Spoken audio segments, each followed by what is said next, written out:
아멘. 오늘부터 시간이 나는 데까지 요한복음을 같이 좀 묵상을 할까 하고 시작을 해봅니다. 금방 우리가 요한복음의 서문이라고 할 만한 부분을 읽었는데요. 읽으니까 어때요? 다른 복음서보다는 좀 잔잔한 것 같지 않습니까? 뭔가 철학 에세이를 보는 것 같은 느낌도 들고 뭔가 좀 묵상의 깊이가 남다르다 이런 생각도 듭니다. 요한복음은 한 AD 90년경에 기록이 되었다고 얘기를 하죠. 요한 계시록도 그 어간, 그러니까 요한복음 먼저 쓰고 아마 계시록 쓰고 사도 요한이 기록을 했다라고 그렇게 알려져 있습니다. 특별히 다른 저자가 떠오르지 않습니다. 기록 본문 속에서 이미 사도 요한인 게 여러 가지로 표가 납니다. AD 90년경이면 어떤 때인가? 대충 60년경에 그 60년 어간에 로마의 네로 황제가 그 로마에 불을 지르고 로마시에 불을 지르고 그리고 그 책임을 여론이 막 들끓으니까 책임을 기독교인들에게 물어서 기독교인들을 대핍박을 했던 그런 사건이 있었습니다. 그리고 사건의 원흉으로 지목되었던 그 바울이 참수형을 당했고 이제 1차 엄청난 박해가 있었고 그리고 그때로부터 시작해서 이제 계속되는 박해들이 큰 박해만 해도 거의 1세기에 한 번 정도씩 이렇게 1세기 아니고 10년마다 한 번씩 정도 계속 펼쳐지는 이런 일들이 벌어집니다. 그러다가 이제 313년 되면 종교 이제 기독교가 로마의 국교로 인정이 되는 때인데 1차 대박해 네로의 박해가 끝나고 로마 제국의 곳곳에 그 기독교인들이 막 흩어져 있던 기독교인들이 핍박을 받고 있는 상황. 두 번째는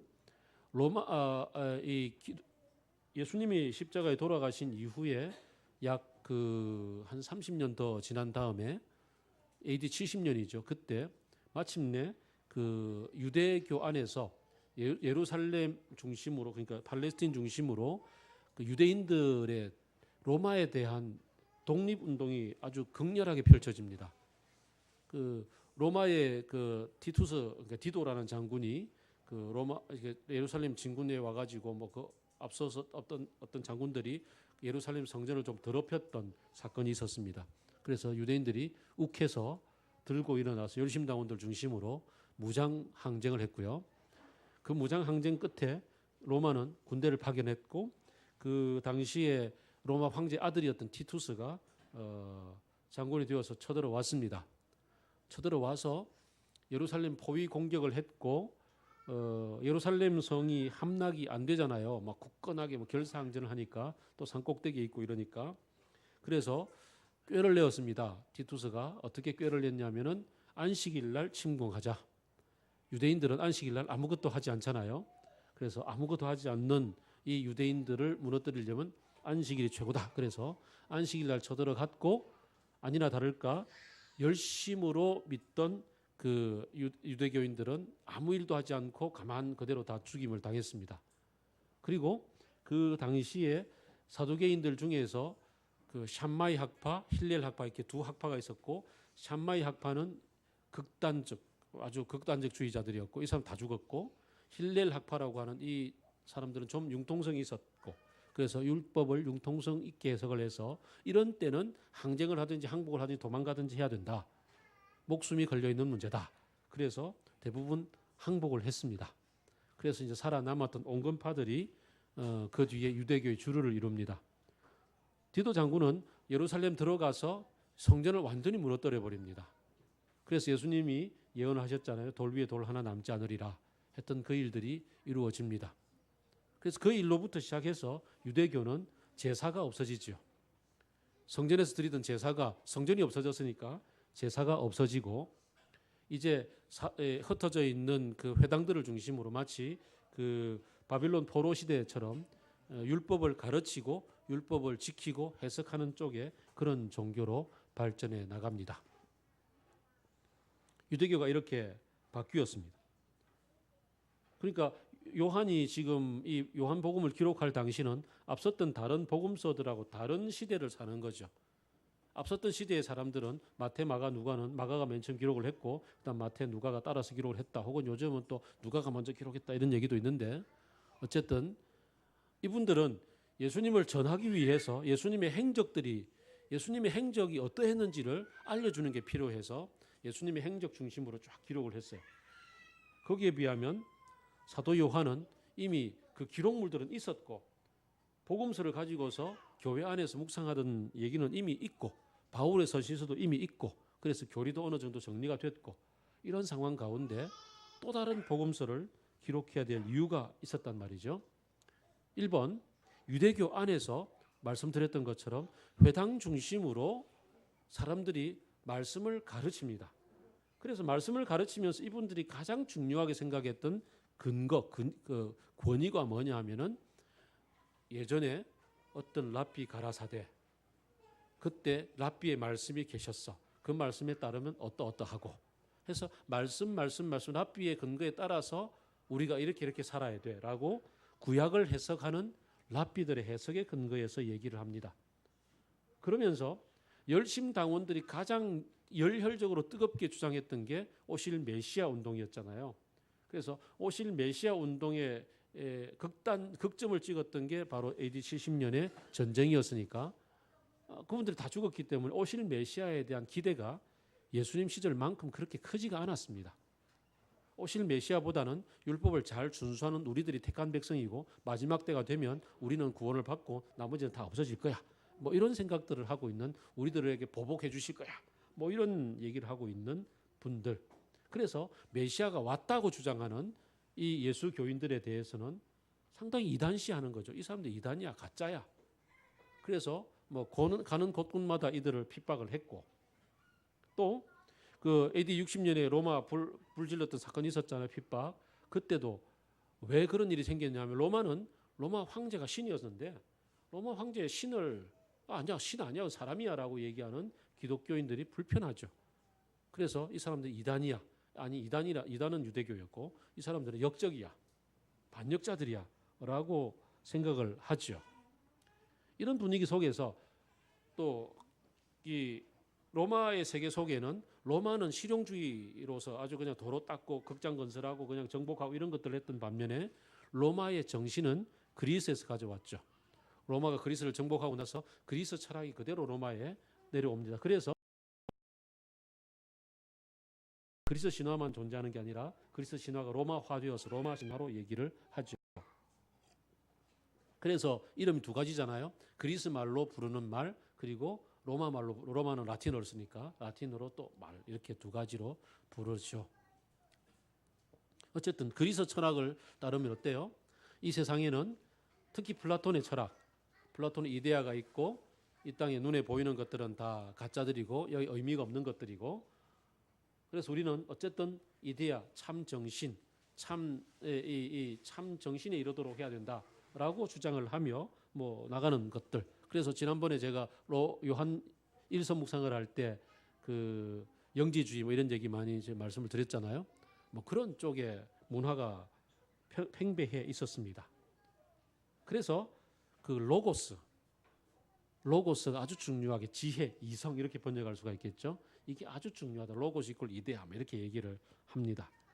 요게 이 로마 전체 문화를 쫙 장악을 하고 있었습니다. 한 90년쯤 되니까 요한이 그동안 살아온 세월 속에서 이런 문화가 다 보이는 거예요. 이런 문화를 다 섭렵을 하면서 그 가운데 기독교가 뭐냐? 그 가운데 예수 그리스도를 믿는다는 건 뭐냐 도대체? 라고 이 얘기를 시작을 하는 거죠. 그래서 어떻게 보면 사상 비판이기도 하고 이 시대의 문화 비판이기도 하고 그러면서 대한의 문화, 참된 하나님의 문화, 예수 그리스도의 문화가 뭔지에 대한 얘기를 전하기 위해서 내가 붓을 들었다. 라는 게 지금 이 요한복음을 기록하게 된 사도 요한의 목적입니다. 그러다 보니까 아주 묵상의 깊이가 깊은 얘기가 시작이 되죠. 1절 태초에 말씀이 계셨다. 유대인들 모두가 다 아는 것처럼 창세기 1장 1절 태초에 하나님이 천지를 창조하시니라 라는 말씀이 떠오르는 만큼 우리 저 뒤 에어컨 좀 꺼주실래요?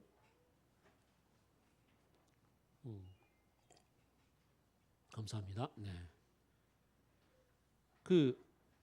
예, 까먹었습니다. 네.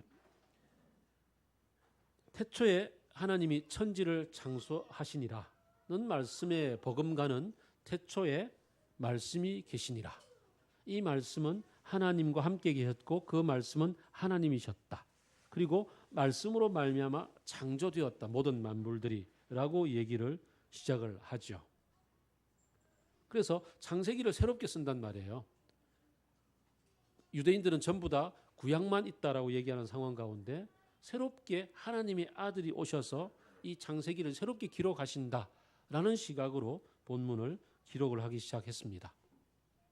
두 번째는 랍비들이 얘기하는데 어느 랍비의 말씀이 계셨다라고 랍비의 지혜에 따르면이라고 얘기하는 그러한 유대교 전체 흐름에 아주 대비되는 말씀으로서 태초에 말씀이 계셨다라고 이야기를 시작을 합니다.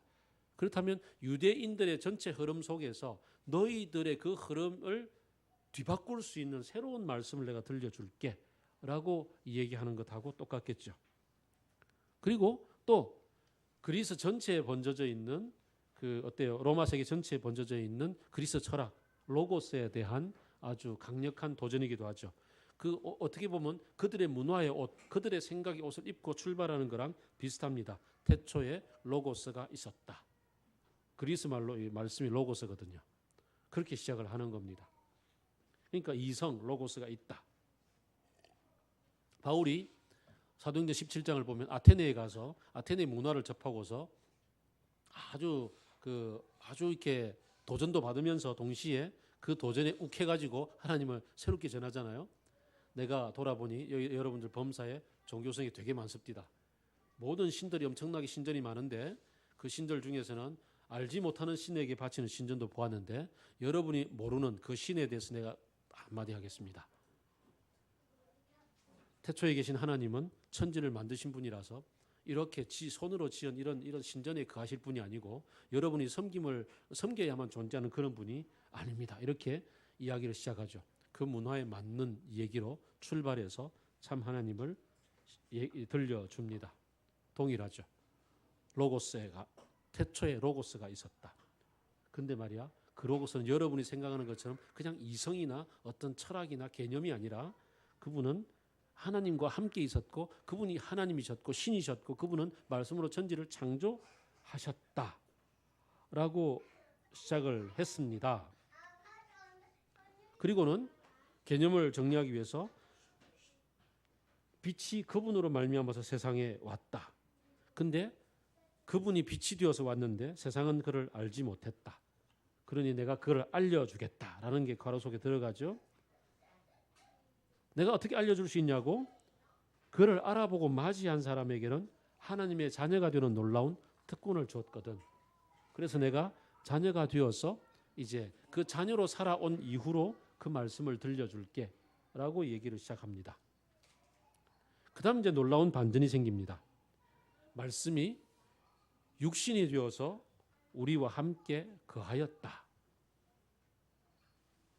그 유대인들 철학자들도 어느 랍비의 말씀에 따르면이라고 얘기를 했고 그리스 철학자들도 로고스 이성에 따르면 계시의 지혜에 따르면 이렇다라고 얘기를 해온 마당에 그 계시가 그 지혜가 그 말씀이 우리 가운데 육신이 되어서 함께 거하였다라고 완전히 반전을 시킵니다. 요한이 기록했던 요한 1서에서 동일하게 시작을 하죠. 요한 1장 1절은 이 생명의 말씀은 태초부터 계신 것이요 우리가 들은 것이요 우리가 눈으로 본 것이요 우리가 지켜본 것이요 우리가 손으로 만져본 것입니다 라고 시작을 합니다. 굉장히 중요하죠. 들었다는 거죠. 눈으로 보았다는 거죠. 그리고 손으로 직접 만졌고 함께 살았고 함께 삶을 공유했고 함께 인격적으로 교제했다는 것입니다.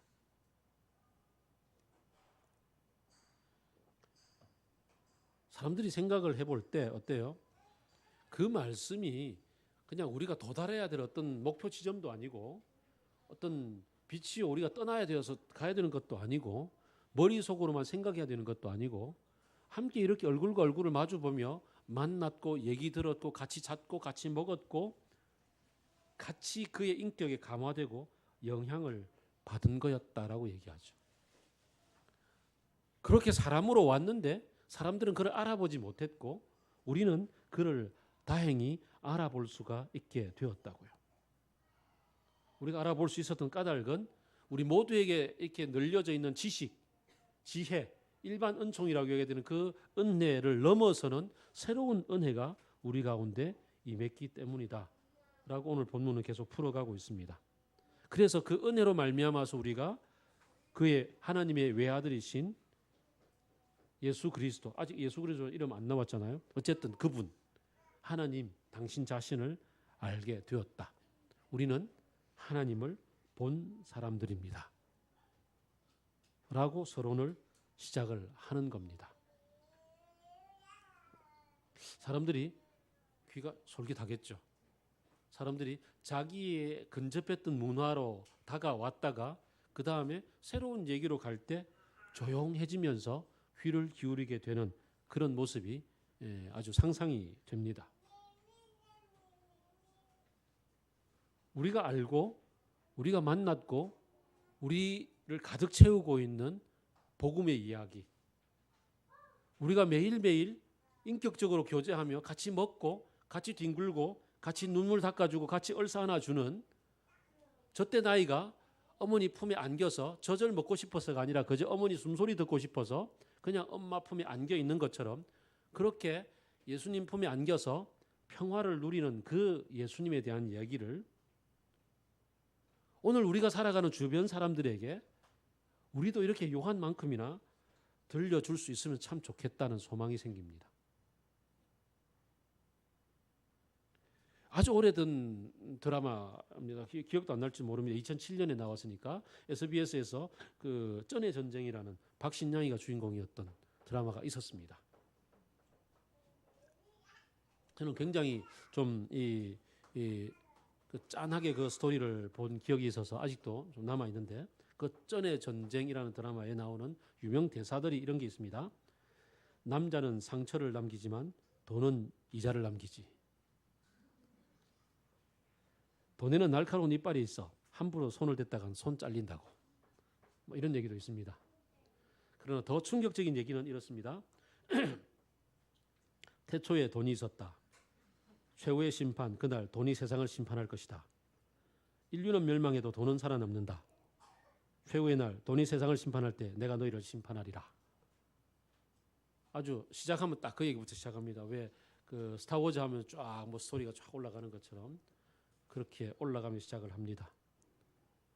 이 시대의 대표적인 문화, 대표적인 정신, 대표적인 삶의 방식이 아마 돈과 관련되어 있기 때문에 이런 얘기가 나오지 않았을까 생각을 해봅니다. 그래서 우리가 어쩌면 이런 사람들에게, 이런 주변 사람들에게 이렇게 얘기를 해야 될지도 모릅니다. 태초에 돈을 만드신 분이 계셨다. 그는 돈을 비롯해서 존재하는 모든 것을 만드셨다. 사람들은 그를 알아보지 못하고 그가 만든 돈만 본다. 그러나 우리는 돈을 만든 그를 만났고 보았고 그가 우리에게 주는 돈을 사용하고 있다. 돈을 만드신 그분을 알기 위해서는 우리가 살아가는 삶의 지혜, 지식 위에 더욱더 큰 은혜가 있어야 한다. 그 은혜를 우리는 받았고 누리고 있다. 그를 만난 얘기가 궁금하지 않은가? 우리는 어쩌면 이렇게 우리의 복음의 얘기를 써야 될지 모르겠습니다. 내가 나를 둘러싸고 있는 삶의 이야기들, 내가 살아온 이야기들 속에 내가 힘들고 어렵고 눈물 났던 그런 얘기들을 어떻게 뛰어넘을 수 있게 되었는가? 나를 옥죄이고 나로 하여금 감옥 속에 살 수밖에 없도록 만들었던 그런 얘기들을 뛰어넘을 수 있도록 그 얘기 위에 더딥혀 써주고 오히려 더딥혀 써서 뒤집어서 새로운 얘기, 새로운 삶이 되기에 만드는 그게 바로 우리가 예수님을 만나서 살아온 그 얘기가 아닌가 생각이 듭니다. 그러려면은 무엇보다도 사도 요한처럼 나가 그분과 함께 살았고 같이 밥 먹었고 같이 뒹굴었고 같이 눈물 흘렸고 같이 을사하고 그렇게 삶을 살아왔노라는 그분과 같이 살아온 삶의 이야기가 있어야 되지 않겠습니까? 아무도 그 요한이 내가 그를 맛보았고 누렸고 그와 함께 손잡고 같이 뒹굴었다고 얘기할 때 그에 대해서 반대 소리 할 수 있는 사람이 없지 않겠습니까? 내가 바로 그라고. 내가 그분과 함께 있었다니까? 라고 얘기할 때 그가 3년 동안 같이 뒹굴며 살아왔던 이야기. 부활하셔서 그에게 찾아오셔서 그 앞에서 베드로에게 너 나 사랑하니라고 물어주시고 그러고서 베드로가 나 따라갈 때 그때 같이 가면서 쟤는 어찌 될까요? 물을 때 그때 쟤는 내가 다시 올 때까지 살아 있을지도 몰라 라고 얘기를 남기셨던 그 얘기를 귀로 들었던 사람. 마지막 성만찬을 베풀어 주시는 그날 예수님의 품에 기대어서 뭐 다 기대어서 밥 먹는 유대의 분위기입니다만 그중에 특별히 예수님의 품에 기대어서 밥을 먹었던 그 이야기. 그렇게 친밀했음에도 불구하고 그날 밤에 혼입을 덮어쓰고 도망갔던 그런 안타까운 이야기의 주인공. 그런 삶의 이야기를 같이 살아온 그 요한이기 때문에 당당하게 이런 얘기를 할 수 있지 않겠습니까? 우리의 삶 속에 예수님은 어디에 계시며 우리 매일매일의 삶 속에서 나는 예수님과 어떻게 동행하고 있습니까? 어떻게 같이 밥 먹고 어떻게 같이 뒹굴고 있는지 그 얘기를 써가는 게 중요합니다. 요한이 요한복음과 요한 1, 2, 3서를 기록했다면 나의 이 얘기는 나의 큐티 노트에 그렇게 기록이 되어 있어야 되지 않겠습니까? 제가 왜 이렇게 교사의 길을 그만두고 이렇게 목회자가 되었던지 그 순간에 저는 왜 그랬는지 모르지만 기도원에 가서 기도하는 가운데 대학 시절에 그 큐티 노트를 전부 다 읽으면서 아, 하나님이 이렇게 하셨구나. 나보고 이렇게 목회자가 되라고 하는구나 라고 그렇게 사인을 들을 수 있었던 것은 저의 영혼의 노트, 영혼의 기록이 있었기 때문에 그렇습니다. 우리의 인생 가운데 주님과 동행해 왔던 그 족적을 남겨왔던 영혼의 기록이 우리들 속에 얼마나 있는지요.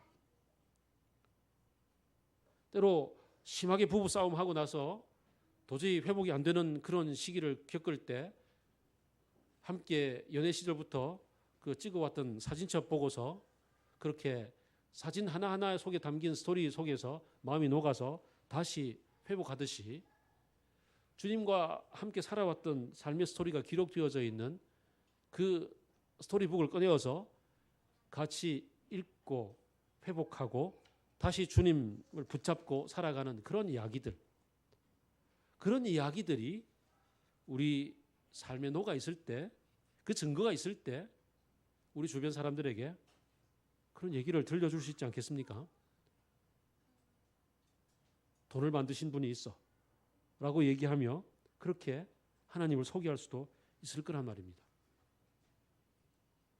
지난주 우리 박 목사님이 경건의 연습 얼마나 중요한지에 대해서 지속적으로 말씀과 도전을 해주셨습니다. 동일하게 오늘 우리는 이 예수님과 함께 동행하는 만지고 맛보았다는 그런 얘기들을 같이 기록해 나가는 새로운 말씀을 받기를 바랍니다. 아니 요한이야 직접 몸으로 오신 예수님을 만났으니 그럴 법도 하지만 우리는 이미 승천하셔서 지금은 영으로 찾아오시는 주님을 만날 텐데 어떻게 맛보고 만지냐고 이야기를 할지 모르겠습니다. 그래서 주님 우리에게 성찬식을 주셨습니다. 빵을 먹고 포도주를 마실 때 나를 기억하라. 우리는 매월 첫째 주 성찬식을 하면서 제가 여러분들에게 드리는 멘트가 그렇지 않습니까? 다 먹고 다 교제하고 나서 내 속에 있는 빵과 포도주를 느껴보라고. 분명 포도주와 빵이 느껴지는 것처럼 주님이 내 속에 들어와 계심을 우리가 느낄 수 있다고. 어떻게 해요? 상상력이 필요합니다. 우리의 거듭난 상상력은 주님이 나와 함께 계신다는 것을 느끼고 알아차릴 수 있게 됩니다. 우리는 지금 마지막 아직 보지는 못했습니다만 그 영화, 그래서 스포는 하지 않습니다. 그 이름 뭐지? 어벤져스 마지막 편. 네, 어벤져스의 그 상상력 봤어요 벌써? 네. 어벤져스의 상상력은 너무나 쉽게 빨려 들어갑니다. 빨려 들어가지 못하는 사람을 위해서 인터넷을 보면 도움말까지 쫙 다 적혀 있어요. 족보까지 다 있어요.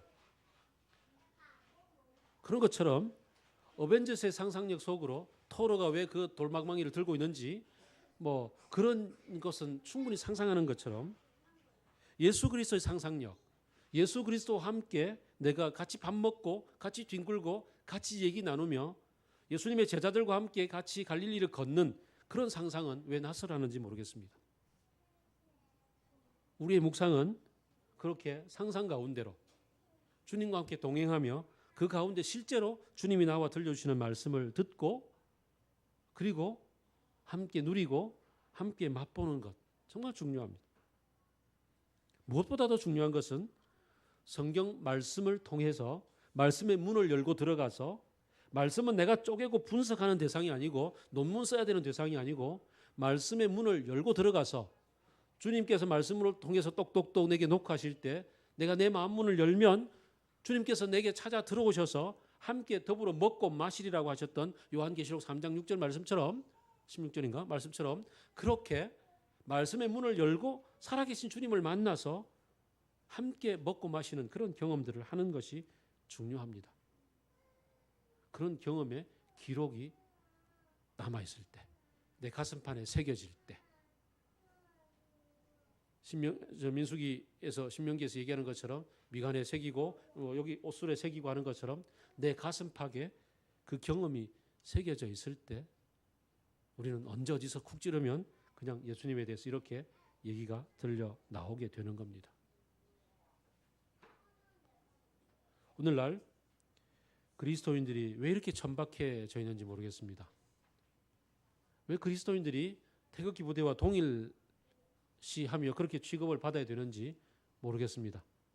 강단에서 어느 목사가 설교를 할 때 그 설교에 대해서 그냥 무지몽매한 사람처럼 그냥 다 달려가서 그렇게 깃발 들고 나가는지 잘 모르겠습니다. 왜 그럴까요? 요한처럼 묵상의 능력이 없어서 그렇습니다. 이 시대를 묵상하고 이 시대를 분석하고 이 시대의 로고스가 왜 어떤 영향을 미치는지에 대해서 그 로고스의 진짜 참 본류가 바로 우리 하나님이라고 얘기하며 그렇게 시대 정신에 대해서 새로운 얘기를 써나가는 요한처럼 이 시대의 정신에 대해서 이 시대 문화에 대해서 새로운 얘기를 써나가는 그런 그리스도인들이 돼야 되지 않겠습니까?